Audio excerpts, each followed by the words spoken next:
ஃபர்லான தொழுகைகளுக்கு முன்னால் அல்லது பின்னால் 12 ரக்காத் அல்லது 10 ரக்காத் சுன்னத் தொழுது வருகிறாரோ, அதுல லுஹருக்கு முன்னால 4, 2 2 4, லுஹருக்கு பின்னால 2, அந்த 12 லிஸ்டில் உள்ளது. அதே போன்று மகரிபுக்கு பின்னால 2 8, இஷாவுக்கு பின்னால 2 10, ஃபஜ்ருக்கு முன்னால 2 12. இதிலே லுஹருக்கு முன்னால 2 தொழலாம் என்று ஹதீஸ் வருகிறது. 2 தொழுதால் 10. இந்த 10 அல்லது 12 ரக்காத்துக்களை ஒருவர் ரெகுலராக தொழுது வந்தால், பயணத்தில் இருந்தால் தொழ தேவையில்லை. பயணத்தில் இருந்தால் அவர் ஃபர்லான தொழுகைகளை மாத்திரம் தொழுதால் போதும். இந்த ரெகுலரான சுன்னத்தை தொழ வேண்டிய அவசியம் இல்லை. தொழுவது சுன்னத்தும் அல்ல. ஒருவர் ஊரில் இருக்கும் போது இந்த 12ஐயும் தொழுது வந்தால் அவருக்கு சுவர்க்கத்தில் ஒரு வீடு கட்டப்படும். இதை கொஞ்சம் தனிமையில் உட்கார்ந்து யோசிச்சு பாருங்க. அல்லாஹ்வுடைய தூதர் சொல்கிறார்கள், வஹீன் அடிப்படையில் சொல்கிறார்கள். இது பொய்யாக இருக்குமா? இதுல நமக்கு சந்தேகம் வர முடியுமா? நிச்சயமாக வராது. அன்புள்ள சகோதரர்களே, பாருங்க நம்முடைய நிலைமையை. நம்ம 12 சுன்னத்தை பத்தி பேசிட்டு இருக்கோம். நம்ம இப்ப பேசுற டாபிக் என்னன்னு கேட்டால் 12 ரக்காத் சுன்னத். ஆனால் நம்மில் பெரும்பாலானவர்களுக்கு 5 நேர தொழுகையே இல்ல. இன்னாலில்லாஹி வ இன்னா இலைஹி ராஜிஊன். என்னதான் மனசுல நினைச்சிட்டு வாழ்ந்துட்டு இருக்கிறோமோ தெரியல. இந்த தொழாம வாழ்ற சகோதரர்கள் மனதில் எதை நினைத்து என்ன நினைக்கிறாங்க என்று உண்மையாக அவர்களே ஒரு தரம் மீட்டி பார்க்க வேண்டும். நான் தொழாம வாழ்றேனே, நான் என்ன நினைச்சிட்டு இருக்கிறேன்? அல்லாஹ் இல்லையா? குர்ஆன் ஹதீஸ் பொய்யா? மௌத் என்பது பொய்யா? கபருடைய வாழ்க்கையை நான் ஈமான் கொள்ளவில்லையா? மறுமையிலே அல்லாஹ் என்னிடம் முதலாவது கேட்க போகிற கேள்வி தொழுகை தொழுகை என்று சொல்கிறார்களே, இது பொய்யா? தொழாதவர்களுக்கு அல்லாஹ் சக்கர் என்ற நரகத்தை தயார் செய்து வைத்திருக்கிறானே, இது பொய்யா? கொஞ்சம் யோசிச்சு பார்த்தாங்கன்னா அவர்களுக்கே அவர்கள் செய்யக்கூடிய அசிங்கம் புரியும். அல்லாஹு தஆலா எவ்வளவோ நிஅமத்துகளை தந்திருக்கிறான் சகோதரர்களே. அல்லாஹ் தந்திருக்கிற நிஅமத்துகளை எண்ண ஆரம்பித்தால் நம்மால் எண்ணி முடிக்க முடியாத அளவு நம்முடைய சொந்த வாழ்க்கையில் அல்லாஹ் நிறைய நிஅமத்துகளை தந்திருக்கிறான். தேவண்டா உட்கார்ந்து பட்டியல் போட்டு பாருங்கள். உங்களுடைய 2 கண்ணும் கெட்டு போகும்போது கண்ணின் பெருமதி உங்களுக்கு புரியும். உங்களுடைய 2 கிட்னிகளும் பழுதாகும் போது அல்லாஹ் தந்திருக்கிற கிட்னியின் பெருமதி உங்களுக்கு புரியும். ஏதாவது ஒரு இடத்தில் எலும்பிலோ சதையிலோ எங்காவது ஒரு இடத்திலே கேன்சர் என்று ஒரு நோய் உண்டாகும் போது அந்த ஆரோக்கியமான நிஅமத்தின் பெருமதி நமக்கு புரியும். அல்லாஹ் தஆலா தந்திருக்கிற நிஅமத்துகளை எல்லாம் அனுபவித்துக் கொண்டு ஒரு நண்பன் உங்களிடத்தில் சில உதவிகளை வாங்குகிறான். அந்த நண்பன் ஒரு கட்டத்தில் உங்களுக்கு ஒரு பிரதிபகாரம் செய்ய தவறும் போது நன்றி கெட்டவன் நன்றி கெட்டவன் என்று அவனையும், நீங்கள் ஒருவனுக்கு ஓட் போடுகிறீர்கள்,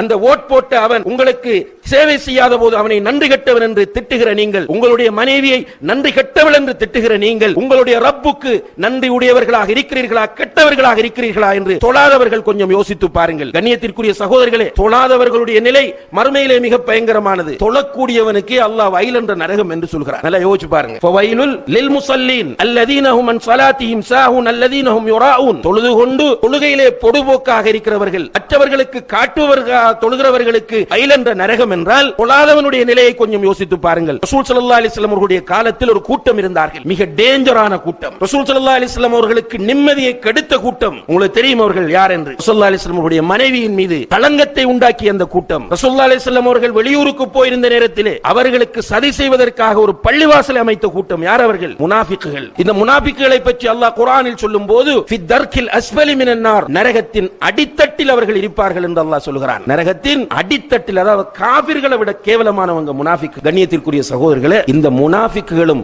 ரசூல் ஸல்லல்லாஹு அலைஹி வஸல்லம் உடைய காலத்தில் தொழுதான். கொஞ்சம் யோசிச்சு பாருங்க. தொழாதவர்கள் நீங்க அந்த முனாஃபிக்கை விட மோசமானவர்களா? முனாஃபிக்கை விட நன்றி கட்ட கேவலமான கூட்டமா? ஏன் உங்களுடைய மூளையை பயன்படுத்தாமல் இருக்கிறீர்கள்? உங்களுடைய சிந்தனையை பயன்படுத்தாமல் இருக்கிறீர்கள்? நீங்க ஹுத்பா முடிந்து போகும்போது ரோட் கிராஸ் பண்ற நேரத்தில் ஒரு வாகனம் வந்து அடித்தால் ஹலாஸ், உங்களுடைய வாழ்க்கை முடிந்து விடுகிறது. அன்புள்ள சகோதரர்களே, உங்களோட கோபத்தில் பேசவில்லை. இந்த ஹுத்பாவின் பெருமதியை நீங்கள் மௌத்தாகும் போது உணர்வீர்கள். நீங்கள் கபரில் வைத்து உணர்வீர்கள். மஹ்ஷரிலே உங்களுக்கு முன்னால் அல்லாஹ் வந்து உங்களோடு நேரடியாக பேசும்போது இந்த ஹுத்பாவின் பெருமதியை உணர்வீர்கள். இன்று முடிவெடுங்கள், இந்த பள்ளியில் வைத்து முடிவெடுங்கள், அல்லாஹ்வின் மீது சத்தியம் செய்து முடிவெடுங்கள். இதற்கு பிறகு என்னுடைய வாழ்க்கையில் ஒரு வக்து தொழுகையும் நான் விடமாட்டேன் என்ற முடிவை எடுங்கள். ஒரு மனிதனை ரசூலுல்லாஹி அலைஹி வஸல்லம் அவர்கள் எப்படி தொழுகைக்கு வழிகாட்டுகிறார்கள் என்றால், நின்று கொண்டு தொழு, அதற்கு முடியாவிட்டால் இருந்து கொண்டு தொழு. அந்த அளவுக்கும் உன்னுடைய உடலில் ஆரோக்கியம் இல்லையா, படுத்துக் கொண்டு தொழு. அதற்கு முன்னால் முடியாவிட்டால் கண்களால் சைக்கினை செய்தாவது தொழு. தொழுகை விட முடியாது சகோதரர்களே. ஊரில் இருந்தாலும் தொழ வேண்டும், பயணத்தில் இருந்தாலும் தொழ வேண்டும். நீங்கள் வாகனத்தில் போனாலும் தொழ வேண்டும், விமானத்தில் போனாலும் தொழ வேண்டும். நீங்கள் சமாதான சூழ்நிலையில் இருந்தாலும் தொழ வேண்டும். யுத்த களத்தில் ஆயுதம் ஏந்தி போராடுகிற போராளிகளாக ஃபயரிங் நடந்து கொண்டிருக்கிற சூழ்நிலையாக இருந்தாலும் நீங்கள் தொழ வேண்டும் என்கிற அளவுக்கு இஸ்லாம் தொழுகையினுடைய முக்கியத்துவத்தை நமக்கு சொல்லி இருக்கிறது என்றால் ஏன் நமக்கு புரியவில்லை? இந்த சகோதரர்கள் ஒன்றை புரிந்து கொள்ளுங்கள். தொழாதவனுக்கு இஸ்லாத்தில் எந்த பங்கும் கிடையாது. நீ இஸ்லாம் பேசுறதுக்கு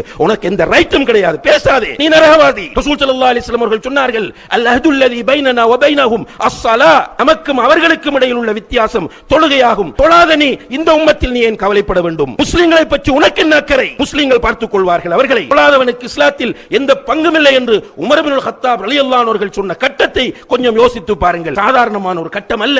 உமர் ரலியல்லாஹு அன்ஹு அவர்கள் ஹிஜ்ரி 23வது ஆண்டு அவர்கள் கலீஃபாவாக இருக்கும்போது இமாமத் செய்வதற்காக சுபஹுடைய நேரத்திலே முன்னால் செல்கிறார்கள். சஃப்புகளை ஒழுங்குபடுத்தி விட்டு தக்பீர் கட்டும் போது பின்னால் இருந்த ஒருவன் சரமாரியாக அவர்களுடைய முதுகிலே ஒரு கூரிய ஆயுதத்தினால் குத்துகிறான். 6-7 தடவைகள் முதுகிலே குத்து விழுந்து விட்டது. உமர் ரலியல்லாஹு அன்ஹு அவர்கள் கீழே விழப்போகிறார்கள். இமாம் தக்பீர் கட்டி நின்ற இமாம் கீழே விழப்போகிறார்கள். பின்னால் இருந்த அப்துர் ரஹ்மான் இப்னு அவுஃப் ரலியல்லாஹு அன்ஹு கையை பிடித்து முன்னாலே இழுத்து விட்டார்கள். இமாமத் செய்யுமாறு மக்கள் அவர்களை தூக்கி கொண்டு செல்கிறார்கள். வீட்டில் வைத்து அவசர சிகிச்சை நடக்கிறது. அவசர சிகிச்சை நடந்து கொண்டிருக்கும் போது மயக்கம், அவங்க யாதில்லை. உமர் ரலியல்லாஹு அன்ஹு அவர்கள் கண் விழித்து பார்க்கிறார்கள். நிறைய சஹாபாக்கள் சூழ்ந்து கொண்டிருக்கிறார்கள். அந்த நேரத்திலே முதலாவது கண்ணை திறந்த உடனே அமீருல் முஃமினீன், ஹலீஃபா, ஜனாதிபதி ஃபர்ஸ்டா கண்ணை திறக்கிறார் மயக்கத்தில் இருந்து. என்ன பேசணும், அவருக்கு என்ன சொல்லணும்? இப்னு அப்பாஸ் ரலியல்லாஹு அன்ஹுமா பக்கத்தில் இருந்து அவரை பார்த்து சொன்னார்கள், அமீருல் முஃமினீனே, நீங்கள் இன்னும் சுபஹு தொழவில்லை என்றார். அல்லாஹ். உமர் ரலியல்லாஹு அன்ஹு அவர்கள் நான் இருக்கிற நிலை என்ன என்று டென்ஷன் ஆகல. அவங்க கேட்டாங்க, மக்கள் தொழுதுட்டாங்களான்னு கேட்டாங்க. கேட்டுட்டு தயமும் செய்து உடம்பிலிருந்து இரத்தம் ஓடக்கூடிய நிலையில் சுபஹு தொழுகையை நிறைவேற்றி விட்டு சொன்னார்கள், லா ஹவ்வ ஃபில் இஸ்லாமி லிமன் தரக்கஸ் ஸலா, தொழுகையை விட்டவனுக்கு இஸ்லாத்தில் எந்த பங்கும் கிடையாது என்றார். எனவே கண்ணியத்திற்குரிய சகோதரர்களே, உங்களை அல்லாஹ்வுக்காக நேசிக்கிறோம். நீங்கள் யார் என்று நமக்கு தெரியாது. மூமின்கள் என்கிற வகையில் ஜும்மா தொழ வந்திருக்கிறீர்கள். உங்களில் பெரும்பாலானவர்களுக்கும் நம்மை தெரியாது. நாம் கலிமாவின் அடிப்படையில் ஒன்றுபட்டவர்கள். உங்களை அல்லாஹ்வுக்காக நேசிக்கிறோம். அந்த நேசத்தின் வெளிப்பாட்டால் சொல்லுகிறோம், இன்றிலிருந்து நீங்கள் தொழுங்கள். ஒரு கஷ்டமான விஷயம் அல்ல, ஒரு சவாலாக எடுங்கள். நீங்கள் அல்லாஹ்வின் மீது தவக்குல் வைத்து அல்லாஹ்வை பயந்து அவனை நேசித்து நீங்கள் இந்த தொழுகையை தொழ வேண்டும் என்ற உறுதியான முடிவு எடுப்பீர்களாக இருந்தால் அல்லாஹ் உங்களுக்கு அதை இலகுபடுத்துவான் இன்ஷா அல்லாஹ். அதுக்கு பிறகு உங்களுடைய வாழ்க்கையில் ஏற்படக்கூடிய மாற்றங்களை நீங்கள் உணர்வீர்கள். எல்லாம் வல்ல அல்லாஹு தஆலா தொழுகையை நிலைநாட்டி ருக்கூ செய்யக்கூடியவர்களோடு ருக்கூ செய்து மறுமையிலே அல்லாஹுக்கு சுஜூத் செய்யக்கூடிய பாக்கியத்தை நாம் எல்லோரும் பெறுவதற்கு அவன் தௌஃபீக் செய்வானாக. வ ஆகிரு தஅவானா அனில் ஹம்துலில்லாஹி ரப்பில் ஆலமீன்.